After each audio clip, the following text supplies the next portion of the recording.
Hey, today's story is The Frog Prince. In the olden time, when wishing was having, there lived a king whose daughters were all beautiful. But the youngest was so exceedingly beautiful that the sun himself, although he saw her very often, was enchanted every time she came out into the sunshine.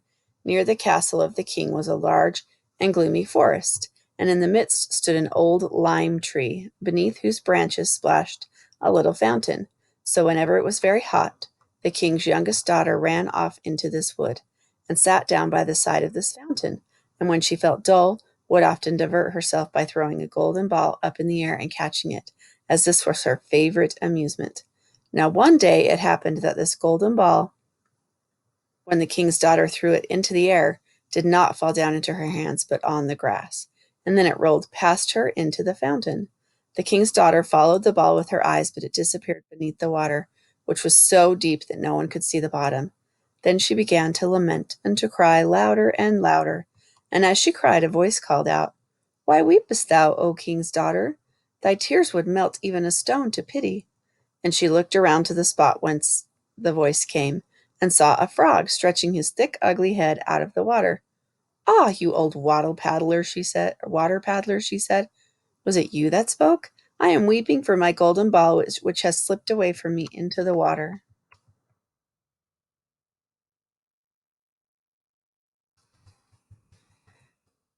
"Be quiet and do not cry," answered the frog.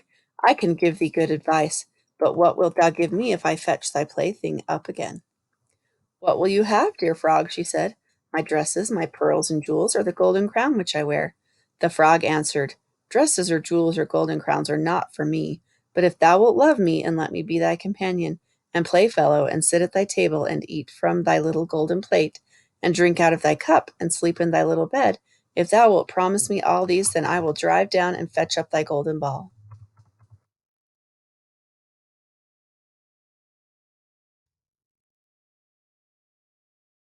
"Oh, I will promise you all," she said, "if you will only get me my ball." But she thought to herself, "What is this silly frog chattering about? Let him remain in the water with his equals.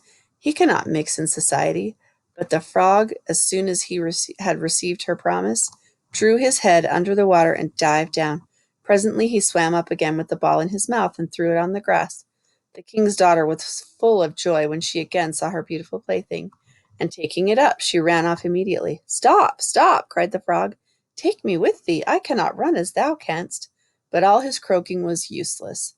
Although it was loud enough, the king's daughter did not hear it, but hastening home, soon forgot the poor frog, who was obliged to leap back into the fountain. The next day, when the king's daughter was sitting at table with her father and all his courtiers, and were eating from her own little golden plate, something was heard coming up the marble stairs. Splish, splash, splish, splash. And when it arrived at the top, it knocked at the door. And a voice said, "Open the door, thou youngest daughter of the king." So she rose and went to see who it was that called her. But when she opened the door and caught sight of the frog, she shut it again with great vehemence, and sat down at the table looking very pale. But the king perceived that her heart was beating violently, and asked her whether it were a giant who had come to fetch her away, who stood at the door. "Oh, no," answered she, "it is no giant, but an ugly frog." "What does the frog want with you?" said the king. "Oh, dear father, when I was sitting yesterday playing in the fountain, my golden ball fell into the water, and this frog fetched it up again, because I cried so much. But first I must tell you, he pressed me so much that I promised him he should be my companion. I never thought that he could come out of the water, but somehow he has jumped out, and now he wants to come in here." At that moment there was another knock, and a voice said, "King's daughter, youngest, open the door. Hast thou forgotten thy promise made at the fountain so clear? Neath the lime tree shade, king's daughter, youngest, open the door." Then the king said, "What have you promised that you must perform? Go and let him in." So the king's daughter went and opened the door, and the frog hopped in after her, right up to her chair. And as soon as she was seated, the frog said, "Take me up." But she hesitated so long that at last the king ordered her to obey. And as soon as the frog sat on the chair, he jumped onto the table and said, "Now push thy plate near me, that we may eat together." And she did so, but as everyone saw, very unwillingly. The frog seemed to relish his dinner much, but every bit that the king's daughter ate nearly choked her, till at last the frog said, "I have satisfied my hunger and feel very tired. Wilt thou carry me upstairs now into thy chamber and make thy bed ready that we may sleep together? At this speech, the king's daughter began to cry, for she was afraid of the cold frog and dared not touch him. And besides, he actually wanted to sleep in her own beautiful, clean bed.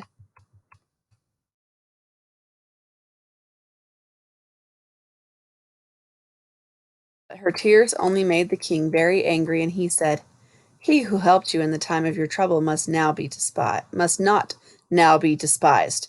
So she took the frog with 2 fingers and put him in a corner of her chamber. But as she lay in her bed, he crept up to it and said, "I'm so very tired that I shall sleep well. Do take me up, or I will tell thy father." This speech put the king's daughter in a terrible passion, and catching the frog up, she threw him with all her strength against the wall, saying, "Now will you be quiet, you ugly frog?" But as he fell, he was changed from a frog into a handsome prince with beautiful eyes, who, after a little while, became, with her father's consent, her dear companion and betrothed. Then he told her how he had been transformed by an evil witch, and that no one but herself could have had the power to take him out of the fountain, and that on the morrow they would go together into his own kingdom.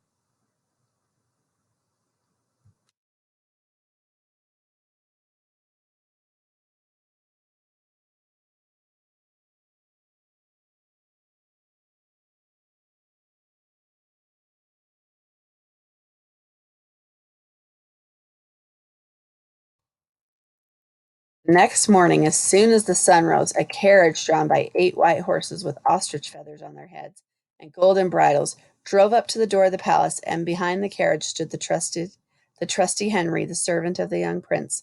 When his master was changed into a frog, trusty Henry had grieved so much that he had bound 3 iron bands round his heart, for fear it should break with grief and sorrow.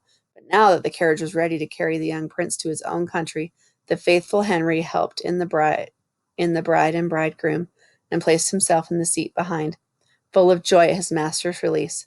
They had not proceeded far when the prince heard a crack as if something had broken behind the carriage. So he put his head out of the window and asked Henry what was broken. And Henry answered, "It was not the carriage, my master, but a band which I bound round my heart when it was in such grief because you were changed into a frog." Twice afterwards on the journey there was the same noise, and each time the prince thought that it was some part of the carriage that had given way, but it was only the breaking of the bands which bound the heart of the trusty Henry, who was thenceforward free and happy. It's a very interesting version of that story.